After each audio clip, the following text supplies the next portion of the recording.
Bulldozer দিয়ে বাড়ি ঘর ভেঙে দেওয়া কি আশ্চর্য। আমার তো মনে হয় বাংলাদেশে আল্লাহ যদি জান্নাত দেওয়া আরম্ভ করে 64 জেলা দিয়ে, এতে সাতক্ষীরা শুরু করবে আগে।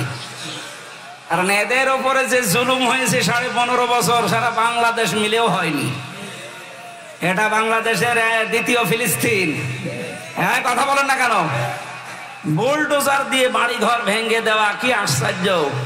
যদিও 5 তারিখের পর থেকে আমরা কিছু দেখলাম হালকা পাতলা, তাও সাতক্ষীরার মতো কিছুই হয়নি। 15.5 বছরের শোধ তুলতে হলে তো এতটা সময় লাগবে।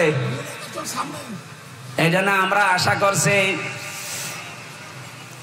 মুত্তাকি হওয়ার জন্য যে প্রথম শর্তটা বললাম, আল্লাহর নিষিদ্ধ কাজ যেটা আপনি নিজে দেখলে ভালো লাগে, অন্য কেউ দেখলে আপনি লজ্জা পেয়ে যান, এটা মুত্তাকির বিপরীত কাজ।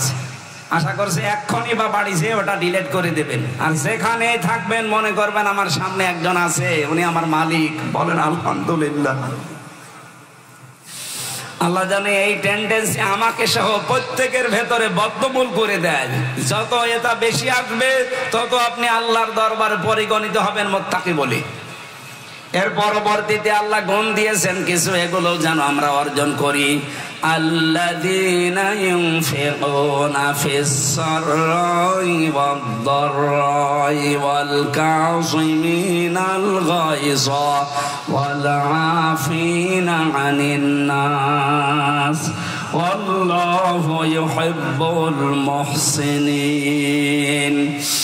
আল্লাহ পাক বলেন, যারা সুখে হোক দুঃখে হোক, দুনিয়ার সম্পদ যেহেতু ওর হাতে থাকবে না, এই জন্য যতদিন বেঁচে আছে ও আল্লাহর দিনের জন্য, মানবতার জন্য সাধ্য মতো খরচ করতেই থাকে।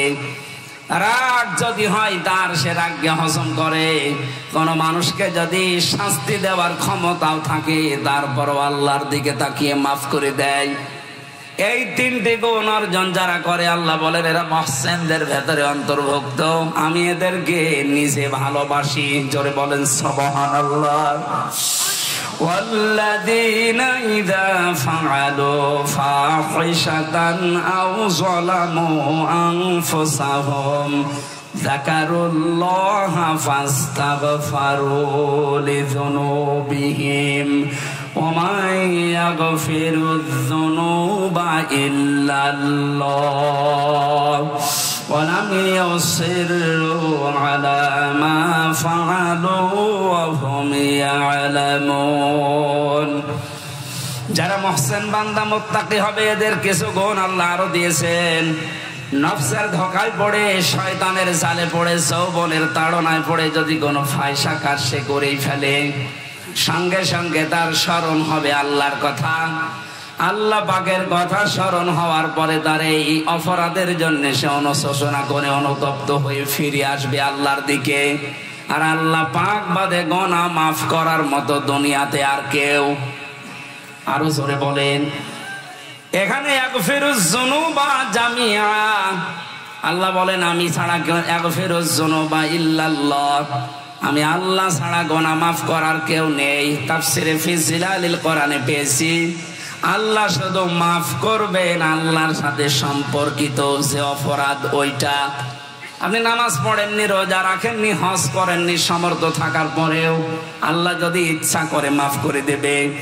কিন্তু কোন মানুষ যদি তার বান্দার অধিকার নষ্ট করে, হক নষ্ট করে, যতদিন সে ক্ষমা না করবে আল্লাহ ক্ষমা করবে না। এই যে কয়েকদিন আগে আমার মামলা সব খারিজ হয়ে গেছে, আদালত কর্তৃক প্রমাণিত যে আমি নির্দোষ, আমার কোনো দোষ পাইনি। বিনা কারণে আমাকে 3টা বছর আমার জীবন থেকে যারা নষ্ট করে দিয়েছে, আমার মামলার আয়ু থেকে শুরু করে যিনি পালিয়েছে উনি পর্যন্ত, প্রত্যেকে এখন আমার মামলার আসামি। কথা বলে না কেন? ওনাদের জীবনেও আল্লাহ মাফ করবে না যতদিন পর্যন্ত আমি মন থেকে মাফ না করব। আর আমি বলছি আমি যা পেয়েছি আমি জীবনও মাফ করব না।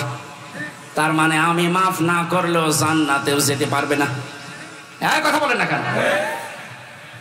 এই 3 বারের ভোটে যারা ভোট, নিজের ভোট, অন্যের ভোট সব দিয়ে দিলেন, এর ভেতরে কত মানুষে 15 বছরে মারা গেছে। এ মানুষের অধিকার আপনি নষ্ট করেছেন। এর সাথে যারাই জড়িত ছিল, সে নির্বাচন কমিশন থেকে শুরু করে দেশে যারাই জড়িত ছিল প্রত্যেকেই এর জন্য দায়ী। আপনাদের পাশের থালা তালা না, এখানকার এক জামাই, আমি নাম নিলাম না, উনি আমার সাথে ছেলে ছিল ওসি, এই নুসরাত হত্যা মামলার একজন, আমার বলছে হুজুর, আমার পাশেই ছিল, যে আমি ওই সময় দিনের ভোট যেহেতু রাতে করা লাগবে নির্দেশ এসেছে, এই জন্য আমার দল বল যা আছে সব নিয়ে আমি আল্লাহর নামে আরম্ভ করলাম। আমি তা আবার ব্যাখ্যা বলেছিলাম, এই কারণে আমার শোনাচ্ছে।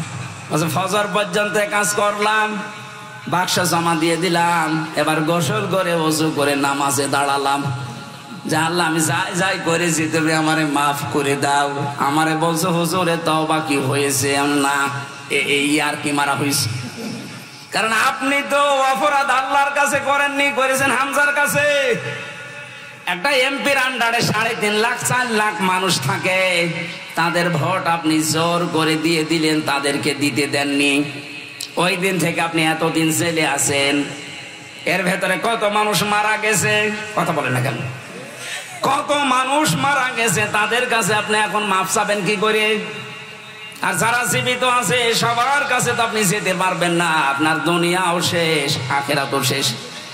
সুতরাং এইরকম কোন কাজ যেন আমরা না করি যে দুনিয়াও শেষ হয়ে যাচ্ছে, আখিরাতও শেষ।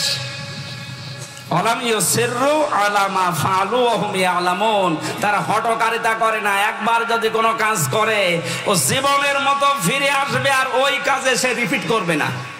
আল্লাহ এই মুত্তাকিদের যে গুণাগুণগুলো দিচ্ছিলেন, আমি সহ যারা আসলাম প্রত্যেকেই যেন জীবনে বাস্তবে সামনে দেখাতে পারি, বলেন আমিন।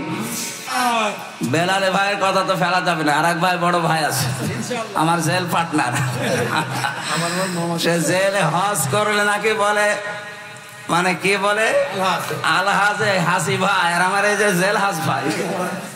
আল্লাহুম্মা আমিন। লা ইলাহা ইল্লা আনতা সুবহানাকা ইন্নী কুনতু মিনাজ জালিমিন। রব্বানা যালামনা আনফুসানা ওয়া ইল্লাম তাগফির লানা ওয়া তারহামনা লানাকুনান্না মিনাল খাসিরিন। আল্লাহ তাআলা, প্রচন্ড গরমের ভেতরে তোমার যে বান্দা বান্দিগুলো দাঁড়িয়ে বসে আছে, আজকের এই দৃশ্য দেখে এদের জীবনের অপরাধগুলো সব নেকি বানিয়ে দাও। এত কষ্ট করে কোরআন প্রচার করার জন্য যারা শ্রম দিচ্ছে, এদেরকে ওসমানের মতো বানিয়ে দাও। আল্লাহ তাআলা, তোমার শ্রদ্ধাভাজন, আমার শ্রদ্ধাভাজন বড় ভাই মুহাদ্দিস আমিরুল ইসলাম বেলালের ডাকে সাড়া দিয়ে সেই কুষ্টিয়া থেকে এত কষ্ট করে কোরআনের কথাগুলো বলার জন্য এসেছিলাম। যতটুকু বলেছি আমি বিশ্বাস করি তোমার বান্দা বান্দিরা বুঝে ফেলেছে, এখন তাদের জীবনে আমল করার তৌফিক দাও।